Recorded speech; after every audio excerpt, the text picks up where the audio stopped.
أعوذ بالله من الشيطان الرجيم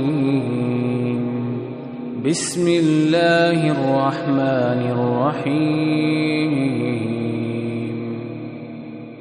بسم الله الرحمن الرحيم الحمد لله والصلاة والسلام على رسول الله وعلى آله وأصحابه ومن تبعهم بإحسان إلى يوم الدين وبعد. Ikhwati fillah, azani Allah wa iyyakum. Saudara-saudaraku rahimani wa rahimakumullah. Kita lanjutkan kembali pembahasan masih berkaitan dengan sunnah-sunnah puasa dan adab-adabnya.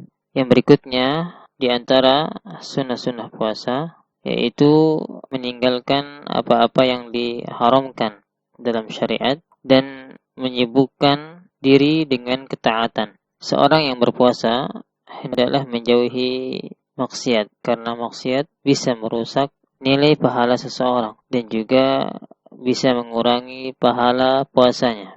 Dan maksiat banyak jenisnya, di antaranya ghibah, namimah, adu domba, berdusta, curang, mencela orang lain, mendengarkan musik, dan melihat apa-apa yang diharamkan dalam syariat Islam, dan lain sebagainya dari maksiat-maksiat dan kemungkaran-kemungkaran. Dalil yang menunjukkan hal tersebut hadis Abu Hurairah radhiyallahu anhu, bahwasanya Nabi sallallahu alaihi wasallam pernah bersabda, "Man lam yada' qaula az-zur wal 'amala bihi, falaysa lillahi hajatun fi an yada'a ta'amahu wa syarabah." Barang siapa yang tidak meninggalkan keji dan berbuat keji, Allah Subhanahu wa taala tidak butuh orang itu untuk dia meninggalkan makan dan minumnya. Artinya Allah tidak butuh puasanya. Dijelaskan oleh Ibnu Hajar Al-Asqalani, wal muradu biqauli zur, dan maksud dari perkataan keji, ucapan keji, yaitu al-kadzib, dusta, berdusta. Dan Syekh Muhammad bin Shalih Al-Utsaimin menjelaskan maksud dari qaul zur, yaitu ucapan yang keji, yaitu kullu qaulin muharram, setiap ucapan yang haram masuk dalam ucapan yang keji. Wal amalu bizur, dan berbuat yang keji, maksudnya kullu fi'lin muharram, segala bentuk perbuatan yang diharamkan. Maka kata Nabi sallallahu alaihi wasallam, man lam yada' qaul az-zur, barang siapa yang tidak meninggalkan ucapan keji, yaitu segala ucapan yang haram, wal amalu bihi, dan berbuat keji, segala perbuatan yang haram, falaysa lillahi hajatun fi an yada'a ta'amahu wa syarabahu, maka Allah Subhanahu wa taala tidak butuh orang itu dia meninggalkan makan dan minumnya. Artinya Allah tidak butuh puasanya. Dalam hadis ini kita dituntut untuk berakhlak mulia dan menjauhi akhlak yang tercela kepada orang lain dan apa-apa yang diharamkan oleh syariat. Dan juga sebagaimana dalam riwayat yang lain, bahwasanya Nabi sallallahu alaihi wasallam pernah bersabda, "Wa idza kana yaumu shaumi ahadikum fala yarfuthu wa la yaskhab, fa in sabbahu ahadun aw qatalahu falyaqul inni imru'un sha'im." Maka apabila suatu hari seorang dari kalian sedang melaksanakan saum, sedang berpuasa, maka janganlah dia berkata rafath, berkata keji, dan bertengkar sambil berteriak. Jika ada orang lain yang menghinanya atau mengajaknya berkelahi, maka hendaklah dia mengatakan, aku orang yang sedang berpuasa. Hadis riwayat Bukhari. Ibnu Hajar menjelaskan maksud dari ar-rafath, perkataan yang rafath, maksudnya adalah al-kalamul fahish, yaitu perkataan yang keji. Dan dalam hadis yang lain, Nabi sallallahu alaihi wasallam bersabda, "Idza asbaha ahadukum yauman sha'iman fala yarfus wala yajhal, fa in imru'un syatamahu aw qatalahu falyaqul inni sha'im." Apabila salah seorang dari kalian berpuasa di suatu hari, maka janganlah ia berkata-kata kotor dan berbuat kesia-siaan. Bila ia dicaci seseorang atau menyerangnya, maka hendaklah ia mengatakan, sesungguhnya saya sedang berpuasa. Hadis riwayat Muslim. Al-Imam An-Nawawi menjelaskan maksud dari hadis ini. Qala An-Nawawi, maksud dari perkataan Nabi, wala yajhal, dan janganlah kalian berbuat sia-sia atau berbuat satu kebodohan. Maksudnya adalah al-jahlu qaribun minar rafath, karena kebodohan dekat dengan kekejian. Wa huwa khilaful hikmah, dan dia lawan dari hikmah, lawan dari kebijaksanaan. Wa khilafus shawab, dan lawan dari kebenaran. Minal qawli wal fi'il, dari perkataan maupun perbuatan. Dalam kitabnya Syarhun Nawawi ala Muslim, jilid ke-8 halaman 28. Dan Ibnu Hajar juga menjelaskan sabda Nabi wala yajhal, dan janganlah dia berbuat kebodohan atau berbuat kesia-siaan. La yaf'al syai'an min af'al ahlil jahal, janganlah ia melakukan suatu perbuatan dari perbuatan-perbuatan orang-orang jahil, kasyah wassafah, seperti teriak-teriak dan perbuatan bodoh lainnya. Dalam hadis ini kita diperintahkan untuk menjaga kualitas puasa kita dengan selalu menjaga lisan kita, menjaga anggota badan kita dari mengganggu orang lain, dan menjaga segala yang diharamkan oleh Allah Subhanahu wa taala.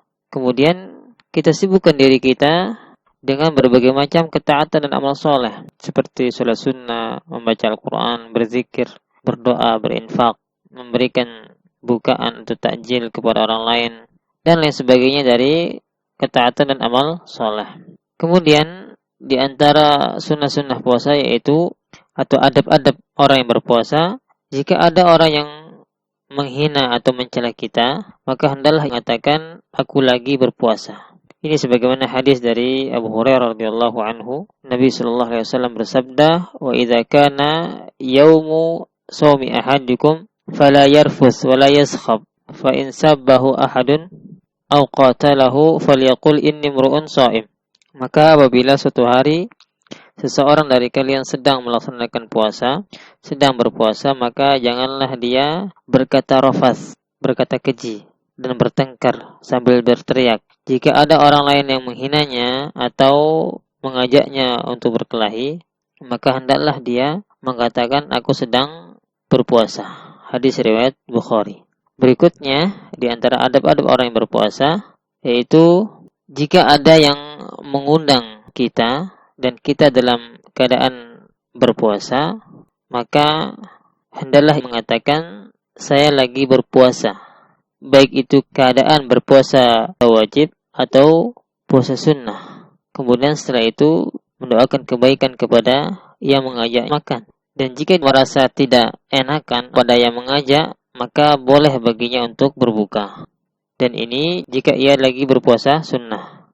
Adapun jika ia berpuasa wajib, maka haram baginya untuk berbuka. Ini sebagaimana hadis Abu Hurairah radhiyallahu anhu, Nabi sallallahu alaihi wasallam pernah bersabda, "Idza du'iya ahadukum ila ta'amin wa huwa sha'imun falyaqul inni sha'im." Apabila salah seorang dari kalian diundang makan padahal ia sedang berpuasa, maka hendaklah ia mengatakan sesungguhnya aku sedang berpuasa. Hadis riwayat Muslim. Dan juga sebagaimana hadis Anas radhiyallahu anhu, beliau pernah menceritakan, dakhala Rasulullah SAW ala Ummi Sulaim, fa'atathu bitamrin wa samnin, wa kana sha'iman, faqala a'idu tamrukum fi wi'aihi, wa samnakum fi siqaihi. Thumma qama ila nahiyatil bait, fasalla raka'atain, wa sallaina ma'ahu, thumma da'a li Ummi Sulaim wa li ahliha bi khairin. Rasulullah sallallahu alaihi wasallam masuk ke dalam rumah Ummu Sulaim, maka Ummu Sulaim pun menghidangkan kurma dan keju kepada Rasulullah sallallahu alaihi wasallam, sedangkan beliau sedang berpuasa. Kemudian beliau berkata, masukkanlah kembali keju kalian ke tempatnya. Kemudian beliau berdiri di salah satu sudut rumah dan salat 2 rakaat, dan kami juga salat bersama beliau. Kemudian beliau berdoa untuk kebaikan Ummu Sulaim dan keluarganya. Hadis riwayat Ahmad. Berkata Syekh bin Baz rahimahullah, ad-dhaifu idza kana sha'iman fahuwa mukhayyar. Seorang yang lagi bertamu, jika dia dalam keadaan berpuasa, maka diberikan pilihan kepadanya. Insya'a aftara, jika dia ingin untuk berbuka, maka silahkan berbuka. Ini pada puasa sunnah. Wa insya'a shoma, dan jika ia ingin lanjut berpuasa, maka berpuasalah. Wa qad shama huna sallallahu alaihi wasallam, dan di sini Nabi sallallahu alaihi wasallam memilih untuk melanjutkan puasanya atau memilih untuk berpuasa dan tidak memilih untuk berbuka. Wa in kana sha'iman falyusalli, dan hendaklah juga dia untuk mendoakan. Fa fil lafzin falyad'u, mendoakan orang yang mengajaknya makan. Wallahu ta'ala alam, wa sallallahu ala nabiyyina Muhammad, wa akhiru da'wana alhamdulillahi rabbil alamin.